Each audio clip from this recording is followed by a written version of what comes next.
Alors, sur l'affaire Bakassi, dont on sait quand même que vous êtes l'un des acteurs qui ont accompagné le Cameroun à cette victoire-là. Je vous ai dit, j'aime pas trop parler de l'affaire Bakassi. Ben justement, je sais que vous n'aimez pas en parler. Oui. Ben, je vais vous titiller là-dessus. Bon, si En- on va en voir, deux, trois mots. on dira, mais ne m'en voulez pas si je vous dis juste ce que je peux dire. Parce que j'ai toujours dit... Maurice Kamto, quel était votre rôle Oui, précis il y a dans des cette choses que je affaire? ne dirais Quel était jamais. le rôle, par les exemple, détails, des autres parce que quand on a acteurs? eu à traiter un dossier d'État de ce niveau, ce n'est pas pour venir se répandre sur les plateaux de télévision. Quel Bon, était non. le rôle des autres acteurs comme le professeur Bipoumoum et bien d'autres qui est autour de... Posez-lui la question, il est vivant. Vous étiez dans S'agissant l'équipe. d'ailleurs du professeur Et Bipoumoum, heureusement, je vous ai là ce heureusement, soir. il est encore vivant. Vous étiez dans l'équipe. Je ne vous ai- parlerai que pour ce qui me concerne. Je n'ai Qu'avez-vous pas- fait exactement dans cette histoire? Il y a eu deux phases dans l'affaire Bakassi. La première phase, c'est celle qui a eu lieu devant la Cour internationale de justice. Et la deuxième phase, c'est celle qui a eu lieu sur le terrain, c'est-à-dire la phase de mise en application de l'arrêt de la Cour internationale de justice. Et j'ai participé aux deux phases. La phase devant la Cour internationale de justice a commencé en 1994 et s'est achevée en 2002, le 10 octobre 2002, avec l'arrêt de la Cour sur le fond, parce qu'il y a eu de nombreux autres arrêts avant. Je crois avoir déjà dit sur un autre plateau de télévision les conditions dans lesquelles je suis entré dans... Absolument, l'affaire Bakassi. on peut passer là-dessus. Voilà. Donc, j'ai été dans la phase devant la Cour co-agent, avocat et conseil. Parce qu'on peut être agent ou co-agent sans intervenir dans la préparation technique du dossier. Parce qu'un agent, c'est celui qui représente l'État. Absolument. Donc, on peut être aussi conseil sans être avocat. Dans la terminologie devant la Cour, vous êtes conseil et avocat lorsque vous participez à la fois à la rédaction des écritures et aux plaidoiries orales. Donc, c'est pour cela que, dans mon cas, j'étais co-agent, conseil et avocat, ou avocat et conseil, parce que je faisais les trois. Donc, j'ai été conseil, j'ai rédigé, participé en tout cas à la rédaction de toutes les écritures, et j'ai participé à toutes les phases de plaidoirie. Depuis 1900, les premières plaidoiries ont eu lieu en mars 1996, en février 1996, pardon, sur les mesures conservatoires, jusqu'au fond de l'affaire, en passant par les exceptions préliminaires et par la demande en révision de la partie nigérienne. Donc j'ai participé à toutes ces phases, j'ai été avocat. J'entends où on écrit beaucoup de choses. Ce qui est le plus étonnant dans notre pays, c'est que ceux qui écrivent le plus ou font le plus de déclarations, c'est ceux qui ne savent strictement rien. Ben, c'est aussi une porte largement ouverte quand vous-même, les acteurs principaux, vous vous réservez d'en parler. Je vais vous dire pourquoi. Parce qu'il ne m'appartenait pas à moi d'en parler. L'État aurait pu organiser une communication pour donner au public ce qu'il voulait que le public sache de cette affaire. On n'a pas voulu le faire. Je ne veux pas donner, et je n'ai jamais voulu donner l'impression que j'ai travaillé dans le dossier Bakassi pour ma gloire personnelle. Franchement, ce n'était pas le cas. Et si ça avait été le cas... Mais l'impression que ça n'est dégagé pour le peu que vous en dites, c'est souvent comme si Maurice Kamto s'en attribue, j'ai fait dire la victoire. Est-ce que vous m'avez déjà entendu parler de l'affaire Bakassi, à part les quelques fois où la question m'a été posée, d'ailleurs ici essentiellement chez vous? Non. C'est étonnant qu'on veuille me faire porter, je ne sais pas moi quel chapeau. Si je voulais m'enorgueillir, m'en vanter, je pourrais le faire. Rien Vous ne avez m'en également empêche. joué un rôle assez déterminant sur la question du Niger-Bénin. Je voulais juste dire à propos de Bakassi deux choses qui, pour moi, ne sont pas des secrets d'État. Je peux tout accepter, qu'on me traite de tous les noms, sauf questionner mon patriotisme. C'est insupportable. Et surtout venant des gens, premièrement, qui n'ont jamais rien fait pour leur pays, et deuxièmement, qui ne savent absolument rien de ce dossier. Je crois qu'il faut qu'ils sachent ce soir qu'il y a des moments où il faut savoir respecter ce que les autres ont fait, même si on ne les aime pas. Et sur Bakassi, on a dit que j'ai gagné des milliards. Monsieur Dipita, votre insistance pour qu'on en parle me donne l'occasion de dire deux choses ce soir. J'ai pris des risques physiques dans Bakassi que beaucoup de gens qui parlent ne prendront jamais dans leur vie. Nous avons volé par hélicoptère de nuit.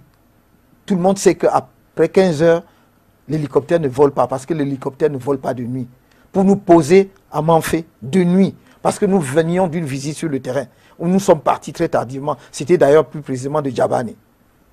Notre hélicoptère est tombé comme une pierre à Niamey. Je suis sûr, vous ne savez pas où se trouve Niamey. C'est une montagne de l'extrême nord, perdue dans la chaîne montagneuse, où nous allions voir un village qui avait été brûlé, alors que c'était un village camerounais. Nous voulions vérifier la véracité des faits avant de passer à la phase où on entamerait la démarcation. Je l'ai fait. Mais mieux, ou pire, ou mieux encore.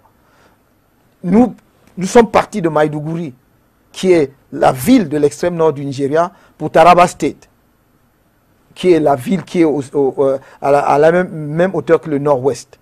Et nous allions à Gembu. Gembu, c'est justement la ville nigériane où nous nous rendions. Vers Jalingo, qui est la capitale de Taraba State, mes camarades, parce que j'étais chef de délégation, ont fait un accident. Entre autres, Abanda, il est aujourd'hui décédé, paix à son âme. Mais les autres sont vivants, M. Akamba, ils ont fait un accident. Heureusement, finalement, au final, on se rendra compte que ce n'était pas très grave. Mais sur le champ, nous ne pouvions pas le vérifier. Je les ai pris dans la voiture. On est allé à l'hôpital de Jalingo, il n'y avait pas de radio.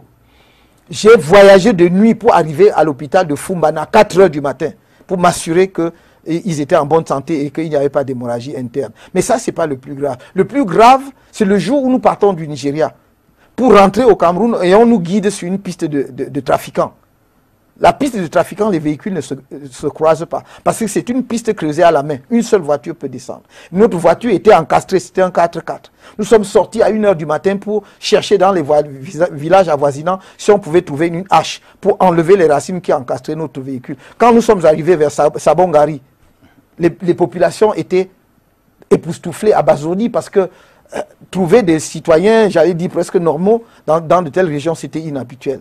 Et il y a des gens qui viennent questionner mon patriotisme là-dessus.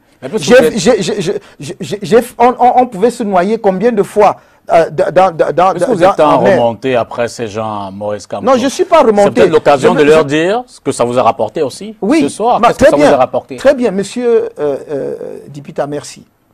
Dans Bakassi, je n'ai jamais eu de contrat avec l'État camerounais.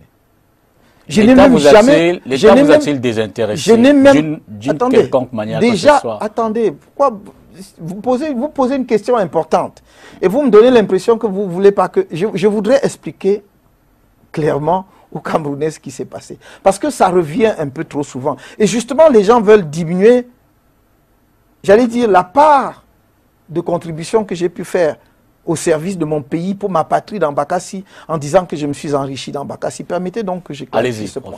Je n'ai donc jamais eu de contrat.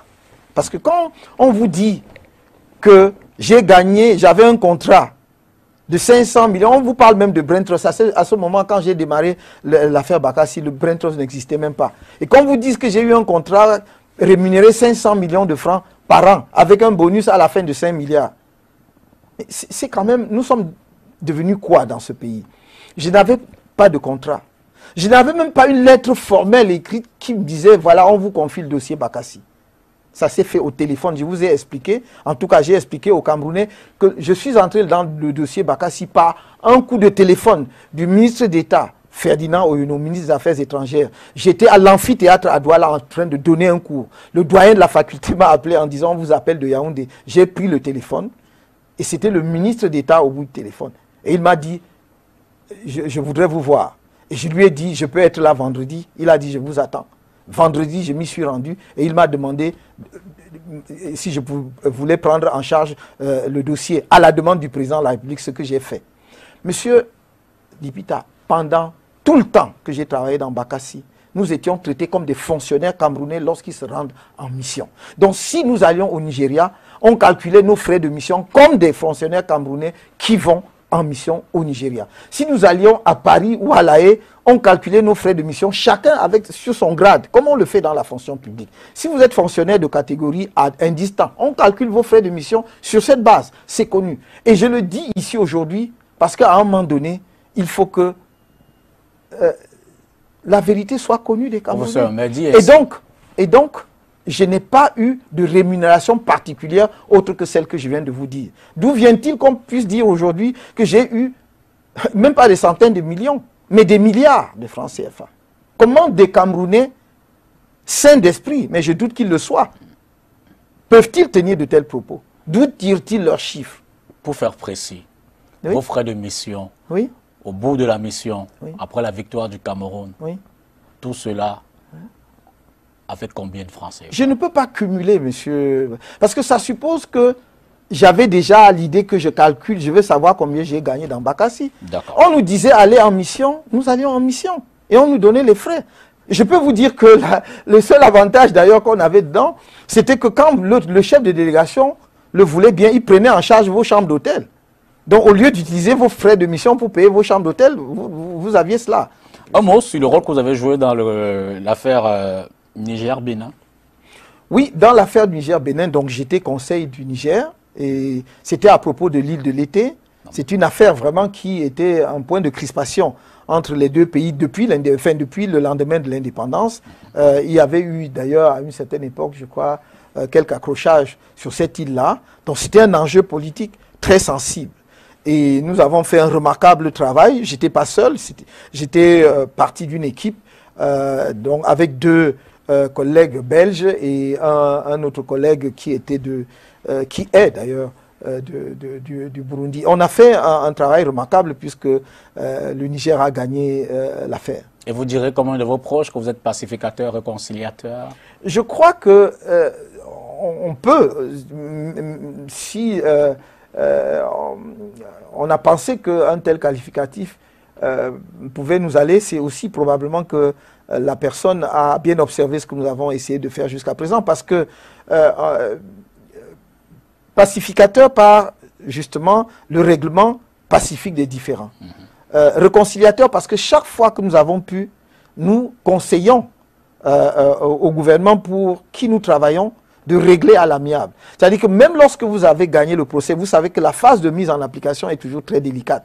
Et donc, conseiller aux gens d'aborder la question de façon à demain pouvoir vivre encore comme des voisins. Parce que quand vous êtes deux pays voisins, vous ne pouvez pas créer entre vous des relations telles que demain vous ne pouvez plus vous parler. Et c'est en cela qu'on peut parler justement de réconciliateur. Parce que même dans la mise en œuvre de l'arrêt avec le Nigeria, nous avons de ce point de vue-là contribué modestement à notre niveau, mais également à construire la bonne entente entre les deux pays. Je vous signale en passant que c'est dans ce cadre-là que nous avons, quand je dis nous, pas moi seul, c'est-à-dire l'équipe, proposer par exemple l'idée avec les Nations Unies, ce qu'on appelle les mesures de confiance entre les deux pays, justement pour que après l'arrêt, il y ait une vie normale encore entre les Camerounais et les Nigérians et entre le Cameroun et le Nigeria. Nous l'avons fait également dans le cadre des relations entre ces pays-là que nous avons défendus devant la Cour. C'était Niger-Bénin, mais il y a eu aussi Niger-Burkina Faso ou encore Guinée contre République démocratique du Congo.